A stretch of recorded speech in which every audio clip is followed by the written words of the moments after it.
Welcome back. All right, so my first official video as the entertainment guy after the move. I'm doing this outside because I can.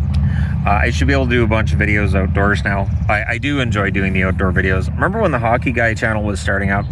I would do videos all over, but that was when I wasn't the hockey guy yet. Nobody cared who I was or any of that. Nobody watched anything. And yet here we are all these years later, and 239,000 subscribers on the main channel, over 20,000 subscribers on this channel. I'm very blessed. I'm very fortunate. And what I'm seeing now, all these years later, because I've been doing this for about 6 years, is that there's this rise online of people who call themselves influencers. What's weird is there's no, like if somebody says to you, if you say, well, what's your profession? And they go, I'm a doctor. What kind of doctor are you? Well, where'd you go to school? The answer can't be, I didn't go to school for it. Well, no, I don't have any training for it, but yeah, no, I'm a doctor. You're not going to believe it. But as an influencer, there's no outline. You don't have to prove you've influenced anybody to do anything. You don't have to prove that you have any special skill. You don't have to prove you've even had success. I've seen profiles, people where they're like, ask me about, how I blah, blah, blah, helped in this and this and this. And you look at their profile and you're like, okay, you've got less than 100 followers. You've been on Twitter for 3 years. Your website hasn't had an update on it in a long time. I'm not sure what you're influencing, but apparently it's apathy.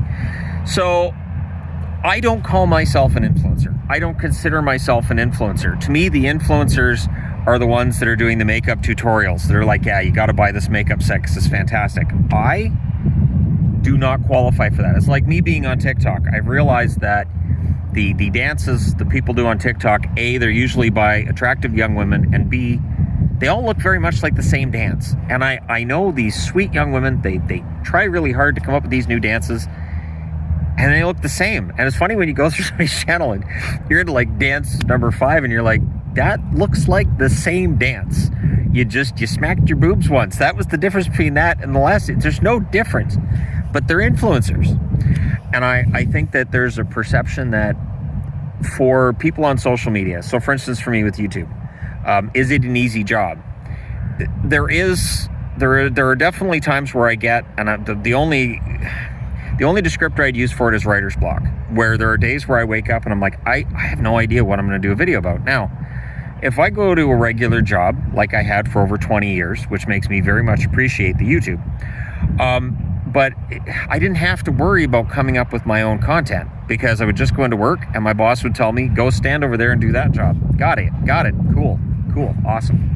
And then 2 hours later after break, be like, okay, now stand over there and do that job. Gotcha, boss, cool. And that was your day. And then at the end of 8 hours, if you're lucky, 8 hours, you'd get out and see you tomorrow. And so I didn't have to create anything. Well, as a YouTuber, I could wake up tomorrow and go, I'm good. I don't have to do anything today. And I don't. And I have people ask me, like, why do you do as much as you do? So I'll throw that into this video here. And I think part of it is a fear that if I take a couple of days off and it becomes a few days, it might become a week, and then it'd get more difficult for me to get back into it. So when I'm in the flow, it does come relatively easily. There are certain, I guess, differences that have caused my channels to do well over others. I don't speculate on any of that. I don't care about any of that, and I never have. I still don't see myself as an influencer. I don't understand it.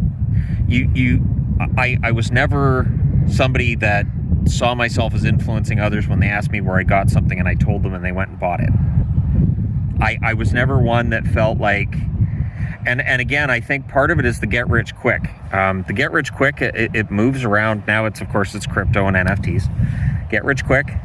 It's not a pyramid scheme, we promise. It's just everybody's basically at the ground of the pyramid trying to get to the top. Yeah, that's as far as I can get with it. I'm not quite sure that I get it, which is okay because I'm old enough not to get things anymore, and just to be okay with that. I'm fine with the fact I don't get everything. I'm fine with the fact I don't understand how certain things work. But the influencer thing is weird because to me, it's a job that anybody can claim they have.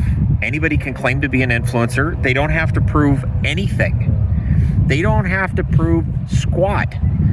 And I mean, I guess I could say various jobs for myself. Sure, I'm a lead singer of a band. if somebody asks, sing for me, I'd be like, now I gotta rest my voice. I can't sing. But you'd never know. I could just throw that on somewhere on a profile. Yeah, no, I'm a lead singer for a band. What's the name of the band?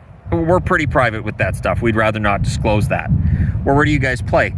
We like to play more in our garage than anywhere. We like to keep the garage band idea alive. So, And that's the one thing whenever I see, like, I'm an influencer, I always want to ask, what do you influence and who?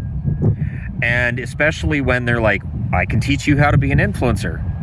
Okay, that's not a thing, because most people who are successful at it, I think they're naturals.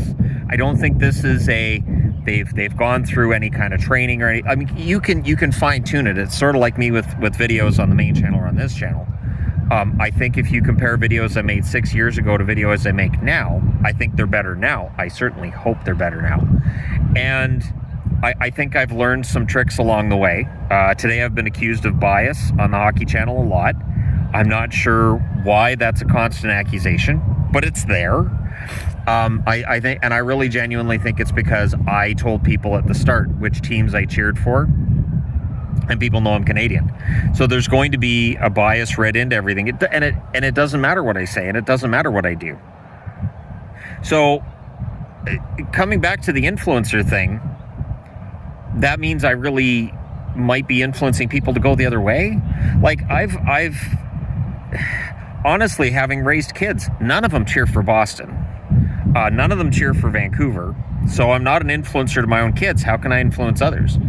I find the whole thing it's weird, because it's the one thing that you can claim that you are, that you can do. And there's no test. There's no hiring process. You can make 20 videos that get 10 views each and still say, I'm an influencer. I just find the whole thing sort of bizarre. So on a breezy, it is so breezy out here. Like, we're almost to June. It's supposed to be warm. It should be like 22, 23 degrees by this time of year. It is nowhere near that. We are going through a very, very chilly late spring. The funny thing is, they were talking about how it was going to be a really hot summer, hot and dry, hot and dry. Now they've changed it to, we think it might be cooler and wetter than normal. You think? So see, weather people can't even influence the weather. So why do we listen to weather people? Now I'm getting sidetracked. But I do find it weird. So I wanted to do this video, and I wanted to talk to all you fine people on the internet to see what other people think of this influencer thing. I would use both hands for the rabbit ears, but I'm holding my phone with the other hand, so it would tumble downhill, and so I don't want to do that. But it is, I think, singularly the one job that you can't prove they can't actually do, and that it's not actually a job. Because I mean, there's a lot of people too that I've known that find out about my success, and they'll say, well, I want to be a YouTuber. And it's great, and I think that that's fantastic. But it is something that it does take a certain amount of luck. It does take a certain amount of knowing your audience. And maybe that's where the influencer thing comes in. But again, I don't know how many people, like, I'll get emails like, oh, I started a hockey jersey collection because of you. I think that was a very easy nudge I gave people. I don't think that was me hitting them over the head with it and going to their house or anything. I think it was just them going, that looks cool, I'm going to do that. Maybe that's social media influencer. Maybe. It's such a nebulous term. It is a nebulous term. I guess you could claim you're a witch, and I would believe you. I guess that you believe that you're a Wicca. I wouldn't ask you to, levitate that table. I don't, and that's not what they do. But yeah, it's so bizarre to me, and I want to do a video on it because it does bother me, and I want to know if it bothers people too. The whole idea of everybody seems to be an influencer now, and everybody aspires to be an influencer. But if all of us are influencers, who are we influencing? There you go. That's a good way to end that. So thank you guys so much for watching. Thank you for your time. From me and from a very chilly Sunday in Abbotsford, have yourself a good one.